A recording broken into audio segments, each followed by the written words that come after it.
परप्रियमात समान। और दूसरी, जैसे गृहस्थ मार्ग में अपनी भार्या हैं तो उनसे तो संबंध, दैहिक संबंध शास्त्र विधि के अनुसार, ये नहीं स्वतंत्र ढंग से नहीं, शास्त्र विधि के अनुसार युक्त आहार विहारस्य, युक्त ढंग से।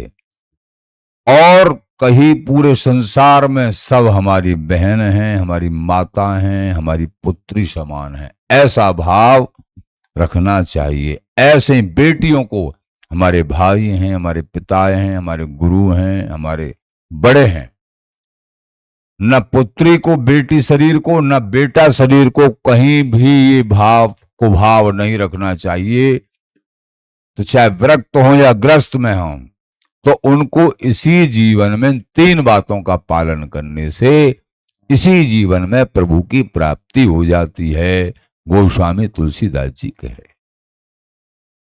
तो सत्य वचन, आधीनता, परप्रियमात समान। हमारे ख्याल में जब आधीनता होगी गुरुजनों की, बड़े जनों की, तो ये सारे गुण अपने आप आ जाएंगे। सत्संग, मूल में ये सत्संग आ गया। अगर सत्संग नहीं है तो भजन नहीं हो सकता है, और भजन और सत्संग नहीं है तो ये गुण चाहते हुए भी नहीं आ सकते हैं, चाहना करते हुए भी नहीं आ सकते हैं, क्योंकि जड़ कमजोर है। इसलिए सत्संग भजन सबका सार है भैया। और अपने आप को किस तरीके से भजन में मन लगे, हमारा भजन में मन कैसे लगे ये समझें।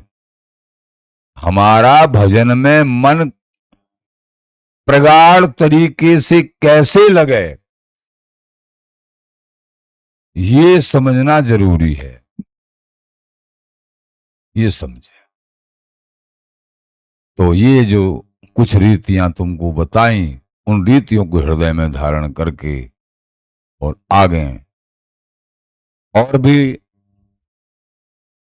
तन पवित्र सेवा किए, धन पवित्र किए दान, मन पवित्र हरि भजन सो, त्रिविध हो तो कल्याण। ये 3 बात भी है।